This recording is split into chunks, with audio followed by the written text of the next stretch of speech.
If you've got a voice, then pull up a seat. Real talk drops with every beat. No echo chamber, no disguise.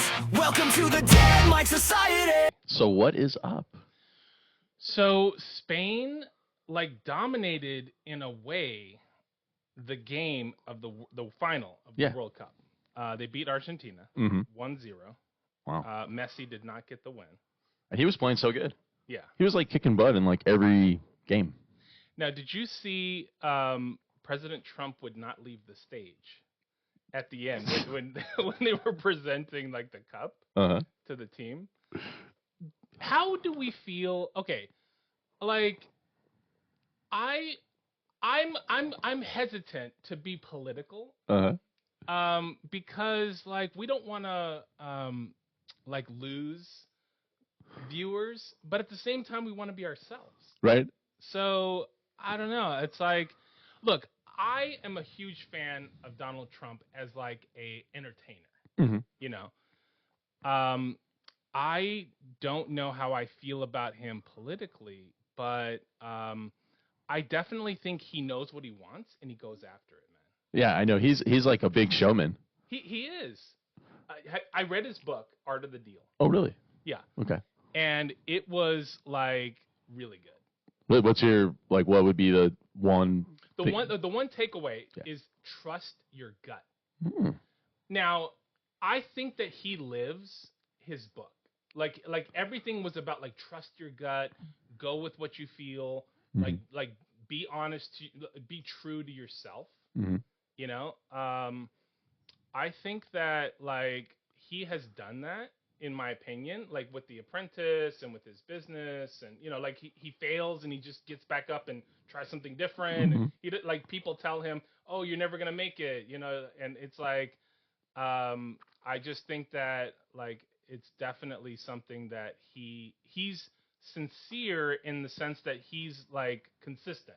That's what I want to say. Yeah, for both presidencies, he's pretty much been consistent president, even though a lot of people don't like him because he kind of acts up and he says things that make people feel uncomfortable. Right. But I'm guessing in the book, he's explaining that that's who he is, I'm guessing, and then he's delivering it. And, I mean, there's a huge MAGA following. I mean, okay, so we went to a comedy club. Yeah. And one of the comedians was talking about how loyal MAGA followers are, and they really are. These people are they don't care what he does. They're we're supportive of you. You know? Well, he's unique because he's not a politician. Right. So the average person is hell yeah. I mean, you're going to get rid of the swamp. You're going to get rid of the evil politicians that have been lying through their teeth for all these, decade after decade. I mean, I think a lot of people are still upset about when we had Bush. There was a lot of issues with the war, like we talked about a couple episodes ago with Iraq. Right. So I think people wanted Trump because he was acting like he's going to solve all the mysteries. You know what I mean? Because there was a lot of government secrets. Now, I don't know how I feel about him as a liar, though. And I don't. And those are strong words, right? And I don't want to get in a Guantanamo Bay, prison for speaking my mind. But this is America, and you're allowed to say what you want, right? I know that people have always distrusted politicians, right? They've always said that they're liars. But he kind of does it without any sort of veneer, no covering. He's just bold faced. He just is I say one thing and then I say another thing and then I go back to the first thing and then I say the second thing again. He and I think again we talked about this before. To me, I'm thinking he's thinking it's like a good commander in chief. You can't predict me. Like humans are kind of predictable. If you do something one day, you're probably going to do that the next day. Like humans are kind of predictable. Yeah, so human if nature. you kind of change that algorithm, then I think that's perceived as a sign of intelligence and strength. I don't know if I vibe with that as far as a leader of the country, though. I mean, I see what you're saying, but I feel like the presidents that I've known through the last, let's just say 16 years or so, I feel like all of them at a certain point kind of say one thing but do another. So they'll make an announcement. We're gonna cut this. We're gonna do this. We're gonna do this. I promise change. I promise no new taxes. I promise, et cetera, et cetera, et cetera. And then it's not really like that. It's not. Right. You're imagining it's going to be different. And Trump, I think, is similar because I'm giving him the benefit of the doubt. I think he wants to deliver all of these things. And what happens is the government is set up in a way where if you want to do something, you have to get through all of this red tape.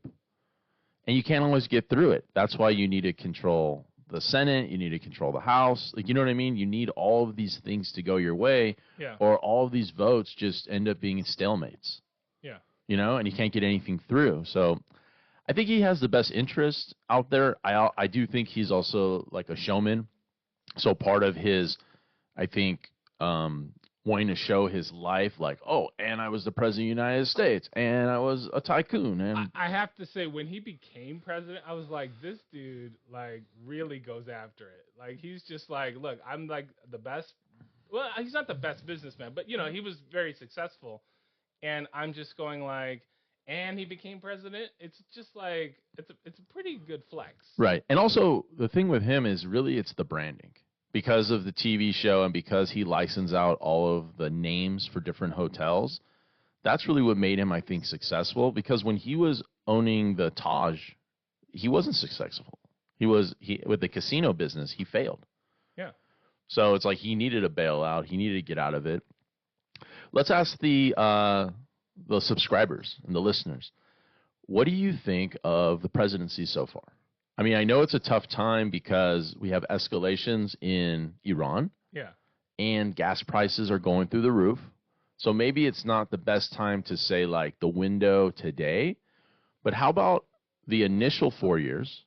And then now we're in about 2 years now in, yes, roughly? Because we're getting into the midterms. Right. So let's try to look at 6 years and say, what do you think he did well, if anything? And what do you think he did poorly, if anything? And let's see if we could have a civil discussion. You read my mind. I literally was going to say, like, let's keep it civil because politics are, like, dividing in a way, like it's very much like a two-party system. Mm-hmm. There are like about 12 parties, but like most of them are not really. They have it set up where if you vote for another party, it really helps the favored candidate because you lose those votes. Yeah. But also, I do think the electoral college system is a little played out. Oh, how so? I think it should be popular vote. And I know that it's not fair because of population. I understand why it was created, but I still think ultimately popular vote should be the way to go. And the electoral college vote, I don't know. I just don't like the system. I think I go back to like high school. So if you're popular, you're popular. And I know that maybe shouldn't mean be a president for some people because obviously California and New York and Texas would determine the outcome. But I think that's part of the campaign trail. It's like make yourself more popular in the states where historically you weren't popular. Because now you can get around. I mean, back in the 1800s or whatnot, it's probably hard to get around and campaign. But now you can get around. Yeah, with like all the different social medias and internet and Yeah, I mean, I think even in where we live, it's like a liberal state. Yeah. But I still think there's a lot of conservatives in California. There are. But not many. So do you think okay, so who do you think would win if it was between a Democrat or a Republican? So it's probably going to be Gavin Newsom, right? Like, is that what we're thinking as far as like the Democratic, like The ticket? The ticket. So, Or think Kamala's coming back no to run round two? I don't think so. No. I mean, look, anything. So let me say this: I'm not a fortune teller. I can't see the future, so I don't know. But like my gut is telling me that she's done. Like they tried that, and it's it's time for something. Yeah. And unfortunately, I have to say, it probably had to do with her being a woman And not being a black woman, and not being a black woman. I think just woman in general. I think being a woman in general had something to do because you have to consider like what the president is. The president isn't literally the leader of the country. He or she is, but it's mostly being a commander in chief. Mm-hmm.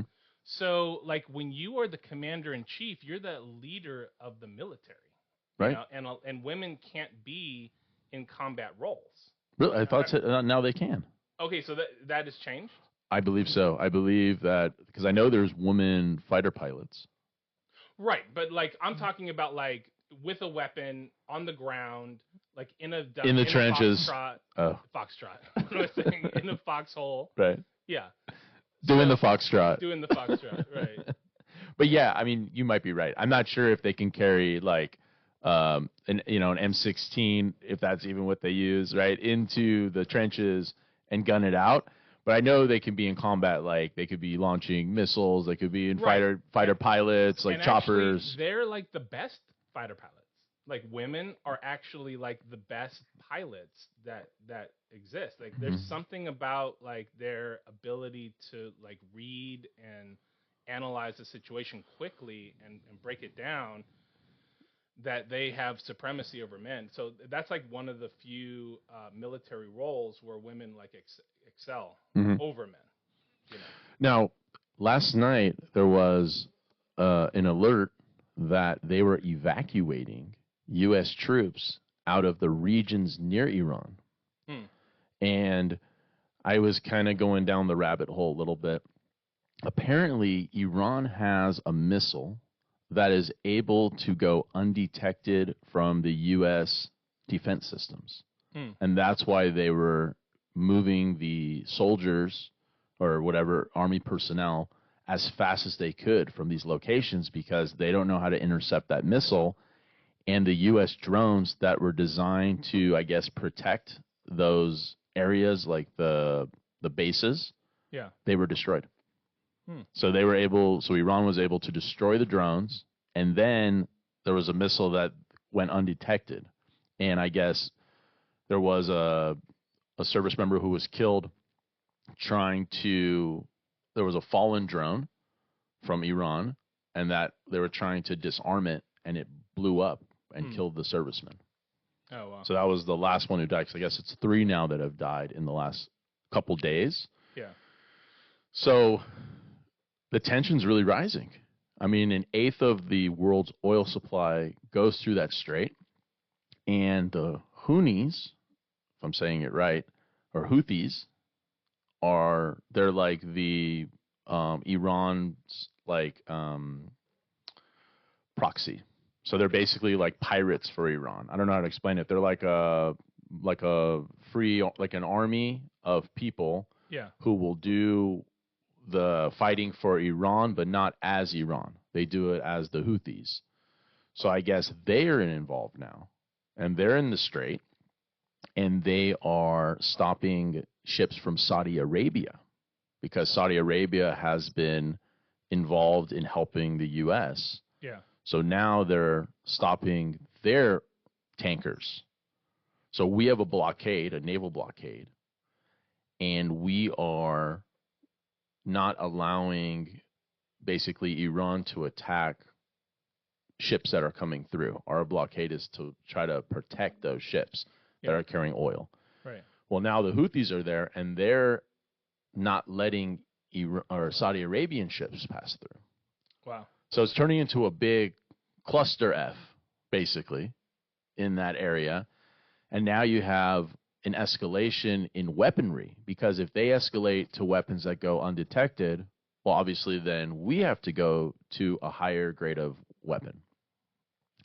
So allegedly... So, okay, so I am against that kind of escalation. Now, I don't know everything that's going on. I'm not like a well-versed, military strategist. And I know that, like, oil kind of runs the world, right? So we do need that strait open, and we need, like, Saudi Arabia. If that becomes an issue, then that's a problem. But yeah, I think proxy like that's kind of what was happening in Ukraine, right? Like they were proxy for us against Russia, or at least that's the story that Right. was in the news, is that like it was like a proxy war, like we were sort of funding Ukraine against Russia. So like that's not unheard of to happen. Yeah, and Russia, they got troops from North Korea Right. to help them.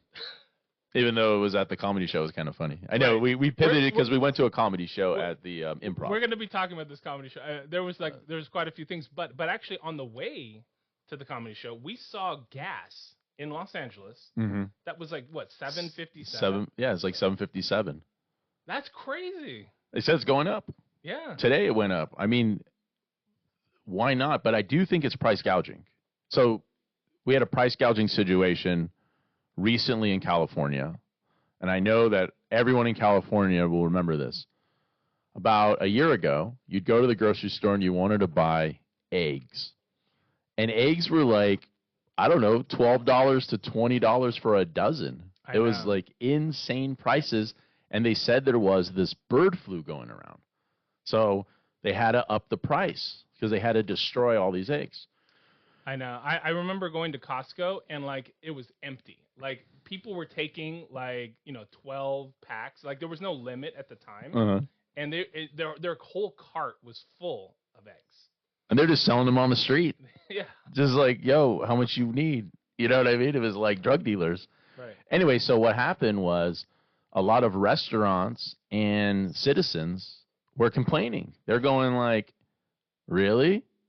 Bird flu destroyed all of the chickens, and there's no eggs? Like this has to be BS. It was lasting for a long time. It wasn't just like a few months. It was going on for like a year. Yeah. So apparently the federal government did an investigation, and they found that the books were being cooked by the egg manufacturers. Oh. So they made a settlement. The egg manufacturers admitted no guilt, like they don't want to admit anything, but what they're doing is they're settling. So they're giving, let's just say, a couple $1 million. Yeah.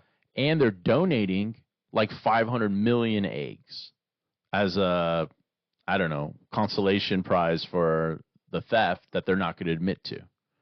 So, I mean, how does that make you feel that the egg company or, manufacturers are just liars?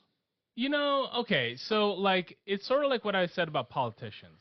I don't think that corporations necessarily have my best interest at heart. I don't think that's why they get into business. I think they get into business for money, and money, unfortunately, does not have like an ethical aspect to it. I think you can make money and be ethical and moral, but I think that like you can make more money by being unethical. Right. And I think they go, look, it's your job to catch us, and if we get caught, we have the money to pay the fine.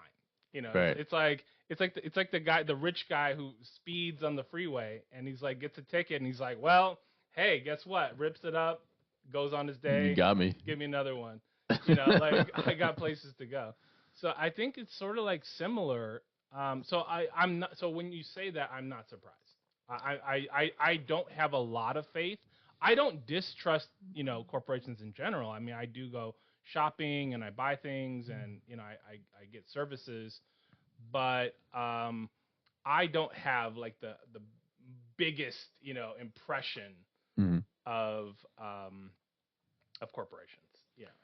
Just because of the fact that they're a bodiless entity. Like they basically are like a person, right? Like corporations are a person, but they don't actually have any emotions. They don't have any like history. They're just this like collection of people who are like for the sole purpose of making money. Yeah, they're basically a machine. A money-making A machine. money machine. Yeah. So where is it written that money is the root of all evil? So I'm not sure if that's actually in the Bible, but I think it's biblical in nature. I think it's probably like okay. So let me start here. I don't know. I don't know, but if I had to guess, I would say it's probably like in the Book of Proverbs or the Book of Wisdom or something like that, that deals with that. I don't think it's the root of all evil, but I definitely think that like the love of money is synonymous with evil. In other words, like, okay, we have to pay bills. Like, I'm not somebody who's like a homeless man living under unhoused. Sorry, unhoused. You can call them homeless. Okay, I work in Malibu and I deal with homeless, and it's just how I've known them my whole life. I got you. I'm not trying to insult them. I mean, you could call them bums. I mean, if you want. I'm just saying, in our show, you can call them bums. I wouldn't do that. Now No. that so in the same way that I look at that as being offensive, Oh, is it? To me, right? Like if let's say someone was asking me, he's like, "Hey, John, do you have any money?" I wouldn't be like, "Get out of here, you dirty bum." You bum. Why you bumming off me? Yeah, I would feel so like dirty. I don't know. I feel that that's like pretty harsh. I got you, but because most of them didn't choose it. You know? Or did they? Like, what I mean is, Now, I've never interviewed a homeless person, but I know people who work in the industry, and I know that, like, I do research just to figure out how to communicate with them better. And I feel like a lot of them just have mental illness. Like, they're just not, they don't want to get with the program of, I have to pay my bills, I have to pay my rent, I have to pay for utilities, I have to pay for food. It's like, it's just too much. It's like it's overwhelming. In my research, the majority. Obviously, there's exceptions. Some people are like van lifers, and they just live in their van and they drive from state to state and they live in parks and they don't have a home. But I'm talking about like the people you see on the street yelling at the sky. Like those people, generally speaking, are mentally ill. But, okay, well, two parts. The first part is it's bum-ish to live in the van and drive around. Right. It's bum-ish. It's bum-ish. The other part is that at this point, bums have huge tents, and they have societies of tents and more unhoused, or however you want to call it, people. Yeah. So I'm starting to think it is a choice. It's not just like you woke up and you got behind on a couple bills and then you got evicted and you landed on the streets. Yeah. I mean, they're building huge, like, homeless resorts, encampments. Right. These things are insane. And they actually have, like, a political element to them. Like, they have a president. Really? Who's in control. So when you first get into an encampment, this is what I heard. You report to kind of like the leader. And they give you the rules of what you're going to be responsible for. So like, I'm going to call it chores, but like what your job is. So everyone has a job. Everyone needs to do their job. If you don't follow the rules, it's like street justice. They'll come in like the middle of the night and hit you in the head with a rock. Wow. Yeah, I'm just saying they have their own. It's almost like a prison. They have their own politics. No one's calling the police. You mess around, the top homeless boss is coming out. Wow. You know? This is like interesting news to me. Like I believe it because like what you said about prisons. Like I think humans, like, okay, not every human needs a leader, but I think that like the idea of a leader is very central to how we evolved as like tribal people, like very small groups. And so when you have people from different backgrounds, different, personalities, like there's going to be conflict. So like a leader sort of becomes this person who is like, like facilitating the conversations and the justice and things like that, like that is required to be like a successful society, right? So like homeless society. Yeah, and I think you need a leader because, like you were talking about, there's mental health issues. There's obviously people who have different backgrounds, and sometimes you have men and women. So sometimes when there's men and women together outside, bad things can happen. And that's why women are scared to walk around by themselves at night, Yeah. right? They're worried. Yeah. Is that still happening? Okay, so we saw the Odyssey. Okay. And we're going to talk about that. Okay. But at the end of the show, we got out at like around midnight, Mhm. and I walked my daughter and daughter-in-law to their car. Mhm. You know, we live in a nice neighborhood. You know, I don't think anything was going to happen, but I just felt like having a man present, just to me, felt safer than them just kind of walking to their car in an empty parking lot in like the middle of the night. Right. And women, from my experience, that's how they feel, I would say, more so than not, where it's scary. So I think part of this having a leader is kind of like the protector, but on the other hand, you could have an evil leader. Yeah. Right? So Right. we don't know all the different homeless camps, and I'm sure they've had an array between the different ones. And I know that LA is trying to dismantle them because I have seen less. Like yesterday, I happened to be in Manhattan Beach. Yeah. And a couple years ago, I had driven down there. It's kind of past, the airport. And I'd seen off the freeway a lot of encampments.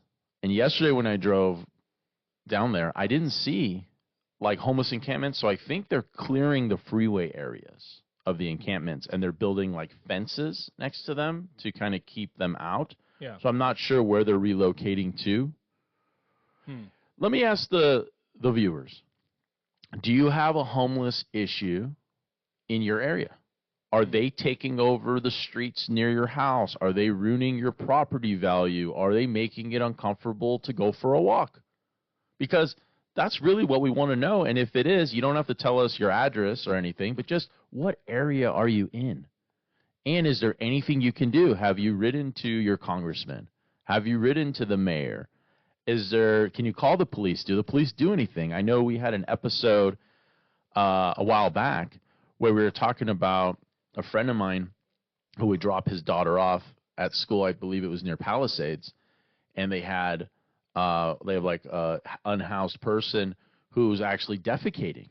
And they call the police. The police come, and the police basically says, "What do you want me to do? Throw her in jail?" Yeah, like, okay, so as a security guard, right? Like, I can tell you that, like, public streets, any American who's not committing a crime, there's nothing you can do. So, like, mentally ill, screaming at the sky, dirty, carrying a blanket, like, begging for change, like, there's nothing you can do on a public road. And that's part of, like, the California Constitution of protecting all individuals, of not being discriminatory. So just because you don't like them, that would be like saying any group, just picking a group out of a hat and just saying like, oh, all these people, I don't like them, so let's get rid of them. Right. And so I think the law, and it's kind of like one of those unintended consequences thing. It's like you pass a law to have like protection and to eliminate discrimination, but then you end up with this like issue between like the I don't know how else to put it, like civilized society versus like the homeless society. Like, right. And you're saying they are civilized, and I'm not. Again, I really want to say, I try my best to be like kind, empathetic to them. I don't yell at them. I don't try to like beat them up. I don't do anything like that. I just try to like do my job, which is to protect the homeowners from crimes. But do they make you nervous? Let's say you are at a place. If it's like 9:30 at night, I'll give you an example, right? So like I was at work, and it's 9:30 at night. I work alone in a security shack, right? So it's like pitch black in the middle of the night, and this like man is like walking up and down the road right in front of my guard shack, but that's a public road, and he's screaming like loud, like really loud, Screaming at the sky. just screaming. And I got nervous. Now, until he steps on private property, the sheriffs aren't going to do anything about it. They're, like you said, they're just going to go like, well, what do you want us to do? Right. Like he's within his rights to do that. It's not illegal to be mentally ill. But you're not a vigilante kind of right. And that's guy. what I'm saying. I'm not Batman. FAFO. You come out Right. Right? What's up? You want to meet my little friend? Right? Yeah. Okay. You can't- I'm not like Charles Bronson. I got you. Yeah. It's All of a not sudden, like you're that hog way. tying him like, hey, you just stepped on private property. Right. Don't make that mistake twice. Right. I got you, but Yeah. you got to give him the rights. You got to get and when you say I got to, I look at it like if I give okay, this is very magical thinking. I know that. Mhm. Okay, what I'm about to say is very magical thinking. But We like magic. it's what it's just how I have chosen to do my job. If I give justice to other people, I will receive justice from the universe, from God, from other people. It's basically karma. Like I basically have a karmic lean to my philosophy. Mhm. So I believe that if I do good, I will receive good. And so far so good. Like so far I've been there 6 years and everything is, going well. Like I haven't been threatened. I haven't had anyone come back to me Mhm. because that's the issue. The issue is you hog tie them, don't come back here again, and then they bring a couple of their friends, and next thing you know, you have an issue. Like that's something I want to avoid. I don't want to have because vengeance is a human concept. Right. It's a very emotional decision, but people go, "Oh, I was wronged. Mhm. I'm gonna wait and get you back." And I've tried to like rise above that and go like, I will take the hit, and I will try to give justice. Mhm. So it's very magical. I understand that. Like, there's no real like, there's no real. I don't know. It's not really scientific, but Well, it's like two quotes are in there. You got the do unto others as you want done to you, right, and then you got the evil inclination right, for the revenge. right. So it all goes back to the main story. The main story. So, but that, anyway, congratulations, 6 years kicking butt up there, and give Jon a round of applause. And also, now is a good time to hit the subscribe button, Yeah. and also go to the comments and let us know the topics that you want to hear about. I think today we are going to touch on the Book of Questions. Yes. It has been a couple episodes since we did that. Yes. But also, before we do that, let's talk a little bit about the Odyssey. Okay. So Christopher Nolan is my absolute favorite writer-director. Like he just kicks butt, man. Like this guy really has a vision, Mhm. and he really communicates visually. And in the Odyssey, what's interesting is the sound design, what you're hearing, how you're hearing, the volume of hearing, because it's a really loud movie. Like if you don't like loud stuff, like if you kind of are like sensitive to loud noises, Earplugs. this is not the movie for you. Okay. Like this movie is really loud.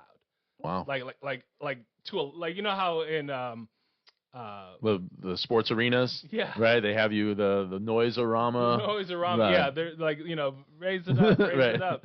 Yeah. So this movie was very loud. Now Did you see it in Dolby? we saw it. Yes. Okay. Yeah, we saw. So that adds to it. The Dolby Dolby theaters Atmos. are always a little bit louder, and Yeah. that's part of the experience. But I think just knowing him and his work, Mhm. like I think it was a choice because he's telling kind of like I'm not gonna spoil anything, but like he's basically telling the story of the Odyssey. It takes place in ancient Greece, and there's not a lot of like technology that you can relate to. So he had to go, how can I get people to emote, to feel something in this movie when it's completely divorced from what they experience in their day-to-day lives? Mhm. Like there's no phones, there's no internet, there's no computers, there's no TVs. Well, it's like Greek mythology. It's Greek mythology, Yeah. and so he had to figure out a way where it's like, okay, I can show you certain things Mhm. that are disturbing, but I can also like let you hear a certain way. And so like he balanced like loud and soft. Like that's what I really liked about it. There were scenes that were disgusting, like absolutely disgusting, and there were scenes that were very calm and peaceful. Like he paints a picture That's awesome. in your mind with your emotions, Wow. which is what a good director is supposed to do. Yeah. Like Steven Spielberg is like that. There's a there's very few directors that like really are able to like paint with your emotions. Mm-hmm. And Christopher Nolan is definitely one of those. So like I highly recommend this movie. How did Matt Damon do? I didn't see it, by the way. I was too tired. I could have went. We had gone back from a little trip to Vegas, and just you know me in Vegas, I don't really sleep. So when I got back, it was like, hey, do you want to go to this movie till midnight? And I was like, today's gonna be the reset for me. I got to hit that reset button. Right. No, Matt Damon did an excellent job. You know, he got in amazing shape for this. You know, he really carried the movie, I would say. Like, if you've seen trailers of the movie, this is not a spoiler. If you've seen trailers... I saw the trailer for it when I saw Supergirl. Right. Yeah. So if you've seen trailers for this movie, you know that there are certain, like, guest stars in it. And that's exactly what they are. They're not, like, co-stars, I would say. Like, really... But more than a cameo. More than a cameo, yeah. Okay. They were really like guest stars, and I think that Matt Damon is like really the prime actor, and he really does a good job of carrying a 3-hour movie. That's another thing you need to be aware of. This is a 3-hour movie. Wow. So like if you can block out that much time, you're not going to notice it passing. By the way, You need a large popcorn. you need a large popcorn and a for large this one. drink. For this one. For this one, I think I went through like 2 huge sodas. I drink Coke Zero, so no Right. sugar, but you know. That's cool. Yeah, but yeah, no, I highly recommend this movie, especially if you're a fan of Christopher Nolan. So go out there, check out the Odyssey. We're not working for them. It's an honest opinion from John. Yeah. And then you want to tell them a little bit about the comedy show, or you want to get to book questions? I do. So, okay, what I wanted to say about the comedy show. So, in my experience with comedy shows. Wait, can I ask you one question? Sorry to interrupt Yes. you. Are men or women comics funnier? Okay, and now you say what you're going to say and think about that. Okay, no, I have the answer. Oh, you already have it. Were you going to say that? No, I wasn't, but it's politically incorrect. But I would say that more men comics are funny and more women comics are unfunny. Not all. Right. There's a lot of women comics that I like, and there was actually one at the show who was pretty good. Really funny, yeah. Was really funny. But there's something about being a man and like having a woman talk about like her husband and, you know, her issues being a woman in sports or whatever that I just go, I'm not like connecting. But women are connecting to it. And there's more women than men Right. on the planet. On the planet, right. So, like... So women comics are needed. It's just my opinion, Right. but I just go, like, there's way more women comics that I find unfunny, and there's way more men comics that I find funny. So I think they're both funny, but I think the men comics get bigger laughs. So, like, when you get those big belly laughs, I don't feel like you get those as much, but there's a few, and there's a few jokes. Like, I know... On the roast of Tom Brady, I know we've talked about her before. Nikki Glaser? Nikki Glaser. She was great. I mean, she was so freaking funny. She's one of the women comics I love. I'm just saying, like, deep belly laughs. I Yeah. mean, she roasted the crap out of Tom Brady. I mean, I still can't. And Gronk. I mean, Gronkowski, she made him out to be an idiot. I mean, it was the funniest thing. But at the show we saw, it was a lineup of mostly female comics, and it was back to back to back. Yeah. You know what I mean? And it was like, I was going like, oh, come on, improv. Please get funnier. And then that one lady came out who was in like Soul Plane. Soul Plane. And she was, you remember her name? I don't. Oh, man. Yeah. She was so funny. She had like braids. Anyway, she was great. She was hilarious. And then I don't remember anyone's name. I didn't write down anyone's name. Okay. So Jay Moore is the 55-year-old comedian who was talking about like his girlfriend or his wife living in like the apartment above him. It's the guy from Jerry Maguire. Exactly. And I literally was watching Jerry Maguire that day. Funny. So that's why I was like, wait a minute, Right. that's Jay Moore. Now he looked completely different. Like he must have gotten like plastic surgery or something. Yeah. He was slipping up on his words though. Like he couldn't form complete sentences at some point. I don't know if he was hammered or what, but he was kind of like, why can't I say words? Yeah. Yeah. But the reason I brought him up is because I thought he had the most, let me start here. What I'm saying about comedy clubs is that like sometimes you laugh, it's funny, it's outlandish, it's outrageous, but sometimes they really tell truth. They really Right. say something and you go like, wow, that's actually true. So what he said was, he goes, look, when you say something, you need to ask yourself 3 questions. Do I need to say this? That's the first one. Then you ask yourself, do I need to say this right now? And then, do I need to say this myself?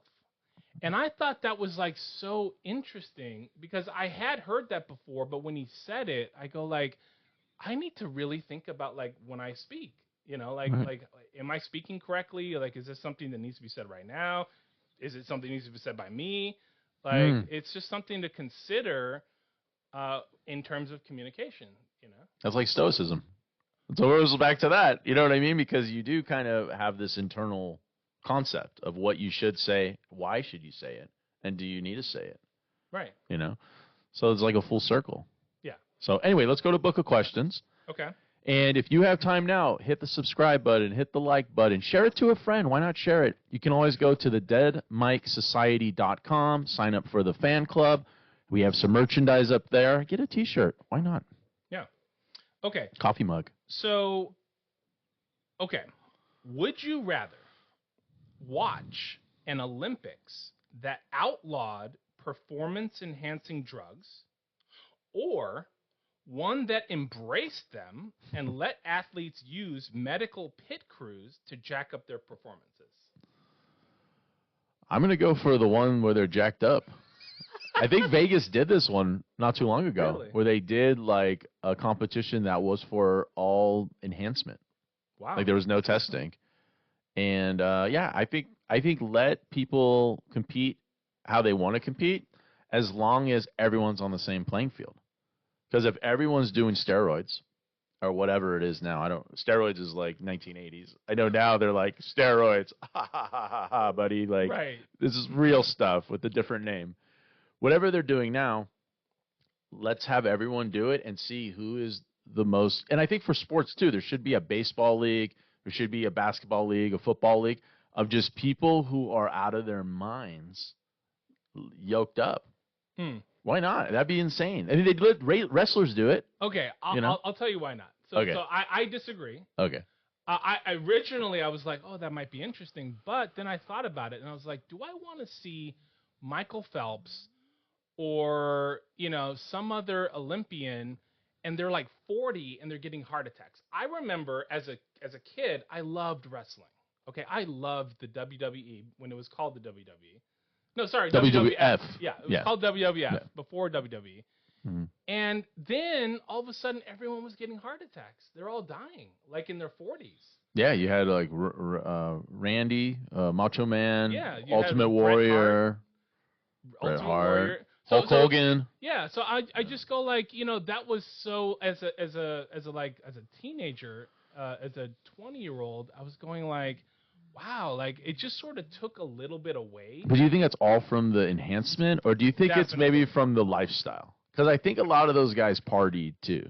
Like I don't think that they were still doing drugs, like steroid drugs, after they left the league. I think it was it was an effect that I know that like I'll give you another example, right? So there's a YouTuber, and the name escapes me right now, but he was like a bodybuilder, okay, and he was like super big. I mean, this guy was like gigantic, and he he avidly used performance enhancing drugs. Like he would show you like on the videos. He'd be like, yeah, this is what I use. Was it steroids? I think he called them PEDs, Okay. performance enhancing drugs. Okay. So I'm not sure.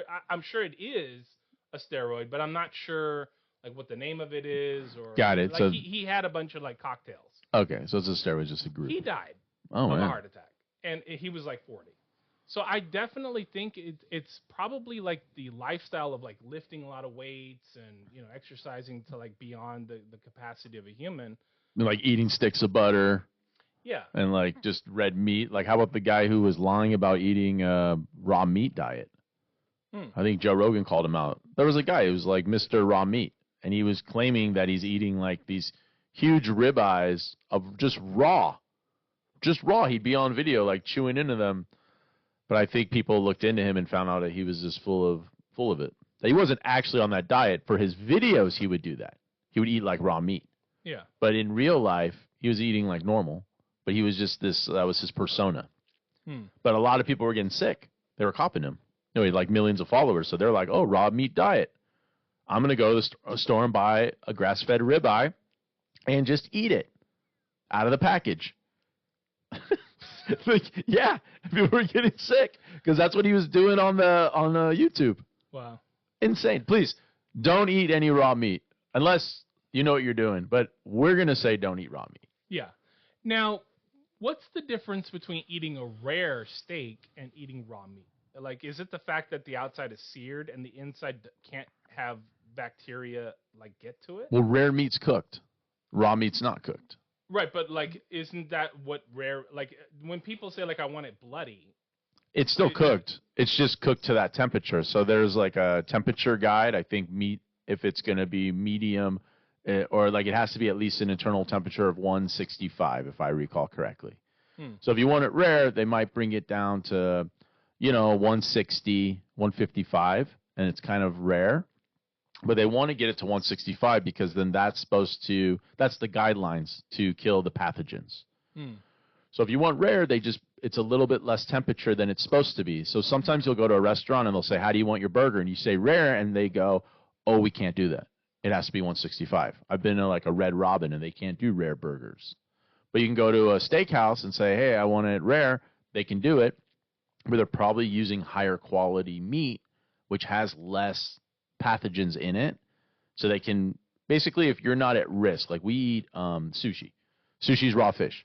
Yeah. By the guidelines, you're not supposed to eat raw fish, but they do cure the fish. So usually they salt it and then wash the salt off and then freeze it. And then you're using previously frozen fish that had like a salt brine on them, or sometimes they use sugar. And I heard it's like a really low temperature freezer. It's not like you're freezing your kitchen. No, it's high. It's high. It's -3 degrees for the commercial. So like our freezer at the house wouldn't be commercial grade to actually freeze sushi to the level it would need to be frozen to kill all of the parasites that could be in it. But if you left it at a lower temperature for longer, because I think they have to freeze it for 3 days at a higher negative temperature, like negative, I believe it's 3 degrees. Maybe it's -6 degrees. I'm not sure the exact number, but our commercial stuff basically goes like to 0. It's like 0 because you have ice can be made in there. So it's 0, maybe -1, but I'm guessing it's more like 0. Ours is set at 0. 0, exactly. So there they have to go to a negative temperature. Yeah. And I don't know what that is in Celsius. I'm not sure. But that's a good question for the listeners. I know I don't know the conversion rate. Yeah, I don't either. I know that 212 is like boiling Fahrenheit, and then 100 is Celsius. So whatever the difference there is, but I'm not sure what freezing is in Celsius. Yeah, I don't know. But I mean, the rest of the world knows. The rest, exactly. Right. Yeah. All right, so let's do a book of questions. All right. And we just did the first one. So basically we're at a difference of opinion. And let's give one for the listeners too. Let's ask them it first, and then I'll do it. So this is for the listeners. Okay. How would you react if you learned that a sad and beautiful poem that touched you deeply had been written by a computer? It feels like this is more modern stuff now. Yeah. Because a lot of everything is written by AI. Not everything, but you know what I'm saying? There's such an enhancement because there's so many people who love books, they love poetry, they love music. Yeah. But they're just not talented. So they use AI, which is almost like enhancement. Like how we're talking about steroids. Yeah. And they're going, hey, look what I can make. Yeah. I can make this beautiful poem. Yeah. Like, to me, if it touched me deeply, I probably wouldn't care. Like, because I'm going like, at least, we're in 2026. You still have to give prompts. Now, maybe in the future, it'll be like so advanced that you don't even have to give a prompt. You just go, give me a poem. And it gives you a poem, and it's just like amazing. Like, now you have to give a prompt. You have to edit it. You have to kind of like go back and forth. You have to read it. You have to check it for errors. Like there's sort of a producer quality, there's a director quality to it, where like you're not like doing the work yourself, you're sort of directing it, but still it's your vision as a human. Right. You know? But I do think it's a little bit of cheating because you made this poem and you're taking credit for it. So you're going like, this is my poem, and it touches you deeply. Well, they should say that they had assistance with AI. I mean, I feel like that should be said, like for music especially, because I've had people come up to me and be like, listen to my new song. And you're like, you didn't write that. I mean, the truth is you definitely did not write that. Right. And you wrote that in one day? Yeah. And you did the artwork? It's like, come on, there's no way. But it sounds good. But you know what I'm saying. And I like AI, and we use AI. I mean, we're not using AI right now as we're here and speaking. Right. But we use AI. Like some of our promotional stuff is AI. I don't know what else is. I mean, you know, it's just one of those things where we ask questions to AI. I can admit that. I'll ask questions to AI like, you know, what's going on in the world today, and get kind of a rundown of what's even happening, and then go and fact check it and see, like, is that really going on? So I'll give you a concrete example. So, like, okay, the Odyssey. Okay, like, obviously there was CGI, right? Like, they probably have AI style. I don't know actually how films are made. Like, I'm not, like, that, like, into it, like, where I know exactly how visual effects are generated. But I'm going, like, with the kind of, like, scope that people are doing, like it's so seamless. Like you can't tell CGI from the humans. Like you just can't. It's like really good now. It's excellent. Yeah. Like we live in a time, if you're into cinema or you're into music or whatever, like so if I found out that the Odyssey was like written by AI, or you know the visual effects were generated by AI, it moved me. Like it was an excellent movie. So like I would not besmirch him even for not, especially for not telling me. Like if he had said, look, this movie has AI and it's not me and it's just a computer. Like actually I'm kind of like ignorance is bliss. I'm kind of like taking the blue pill in the Matrix. Like I kind of like want to believe in a world that is like a little more human. So like I guess I would choose ignorance.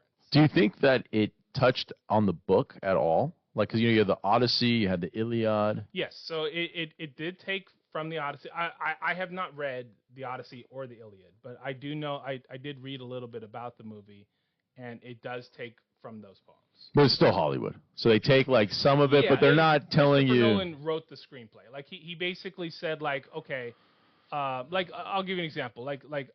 There's a scene that's very popular in the poem that does not appear in the movie.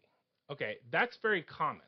Like movies cannot include the literal translation of every single line of any book or any movie. Another example would be Project Hail Mary.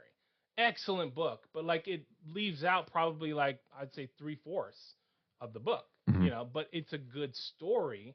And they go, what is going to work for people sitting in a movie theater? Like, they're not here to actually get a documentary on the book. Right, because you got to keep them engaged. I mean, we're having that issue right now is we're trying to engage our viewers. We're trying to engage our listeners.